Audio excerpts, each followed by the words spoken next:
Olá pessoal, obrigada por estarem de novo aqui comigo. Eu hoje gostaria de trabalhar uma coisa que todo mundo está passando nessa quarentena, que é a questão do trauma. E eu vou falar de um aspecto do trauma, uma maneira de tratar dele. Talvez existam muitas outras, e a gente deve pesquisar, mas eu gostaria de trabalhar com uma. Meu nome é Deriana Miranda, eu sou professora do Jardim Limão Rosa, que eu levo aqui em Curitiba. Então, o que a gente pode pensar para entrar nesse lugar que eu estou falando sobre o trauma, a gente está fora do lugar, né? Fora do ritmo, fora do nosso uso, e acaba que uma semana em casa a gente já gostaria de sair ou gostaria de um ar do pessoal que está dentro de casa porque a gente está cansado, estressado, né? As crianças passam por isso também. A minha proposta, ela tem a ver com aquela proposta que faz o filme A Vida é Bela, em que uma criança vive a guerra junto com o pai, mas o pai faz uma elaboração dessa experiência da guerra para essa criança, de modo que ela possa respirar, que ela não tenha a alma esmagada. E é muito bonita a história, né? Naturalmente é uma maneira caricata e bem própria de tratar esse elemento da guerra, mas essa é a abordagem, é a ressignificação. E aí eu tenho como sugestão que a gente pense como que a gente pode ajudar a criança a ressignificar. Então, a minha sugestão é que vocês, como pais, como a gente tem tempo com eles, muitas vezes a gente está cozinhando com eles, ou a gente está sentado na sala, eles brincando e a gente está trabalhando, fazendo coisas assim, que a gente explore as nossas histórias familiares com eles. E conte para eles coisas semelhantes ou que trouxeram uma impressão importante, sempre com bastante cuidado que as crianças não precisam de terrorismo, elas precisam de fé, de saber que as coisas podem ser transformadas, que as pessoas se recriam, apesar de terem sofrido traumas durante a vida. Isso é uma questão da humanidade. Então, para apoiar isso, você pode ter esses, vamos falar assim, os causos que você poderia contar da tua família, mas você poderia também trabalhar contos de fadas, se você conhece contos de fadas, ou se você tem essa vontade de conhecer os contos, eles arejam bastante e ampliam nosso espaço de alma, eles têm segredos, mas o conto de fada, a gente ouve os contos ou conta os contos e os segredos para nós ainda são ocultos, porque a gente não tem muita clareza do que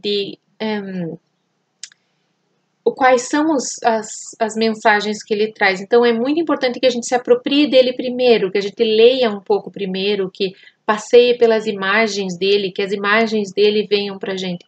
Porque o conto de fada ele não está sendo escrito propriamente em palavras, mas ele está sendo escrito em grandes imagens reveladoras. Então você pode se apropriar de contos de fadas e passar para suas crianças. Muito bom seria se você conseguisse contar sem ler, e isso pode acontecer eventualmente. E você vai notar que as crianças, elas gostam tanto de ouvir repetidas vezes a mesma história, o mesmo conto, e que elas aprendem e memorizam muito mais rápido do que a gente, então elas acabam corrigindo. Isso é muito legal também. É sanador para elas ouvirem a mesma história, né? Então, os causos também são contados, se vocês têm causos na casa de vocês, eles também são contados assim, muitas e muitas vezes. E o causo, ele vai ser como, o causo, digo, a história que você vai contar, ela vai ser um pano de fundo para a criança se relacionar. Ele vai ter elementos para a criança lidar. E como a criança não tem ainda o pensar claro, então ela não recebe as informações como você e resolve, entendi já isso. Ela lida melhor com a parte fantasiosa, a parte de imagens. E daí, como uma terceira possibilidade para ainda ressignificar ou dar sentido para essa quarentena, eu sugiro também que você ouse fazer uma história. Achar uma criança dentro da tua imaginação que tenha a ver com o movimento que a criança tem, com aquilo que é próprio da criança. Que você possa descrever essa criança, que pode ser o teu filho, um dos seus filhos, ou pode ser você mesma na tua infância, ou uma pessoa ideal, e você dá um nome para ela e você vai criando como uma novela um capítulo por dia. É bom a gente se relacionar com essa novela de tal modo que a gente não se perca nela. Então, faça anotações, ou as crianças poderiam fazer desenhos dos capítulos que você vai contando. Ou se você tiver tempo, você pode escrever primeiro a novela, elaborar ela direitinho e ir contando para as crianças. Ou espontaneamente criar conforme vão surgindo as coisas. E é curioso, mas como a gente tem uma notícia por dia, né? O que aconteceu em um país, o que aconteceu em tal clínica, o que aconteceu com tal doente. Então, são notícias que abalam a gente de alguma maneira. E aí, eu gostaria de convidar vocês a transformar essas notícias que alimentam a gente de uma certa maneira todos os dias, mas que não são palatáveis para as crianças, mas transformar elas em alguma coisa palatável, alguma coisa que as crianças possam digerir. E isso significa que vocês vão tratar de coisas bem amplas, bem grandes e fantasiosas, imagens bem grandes e fantasiosas,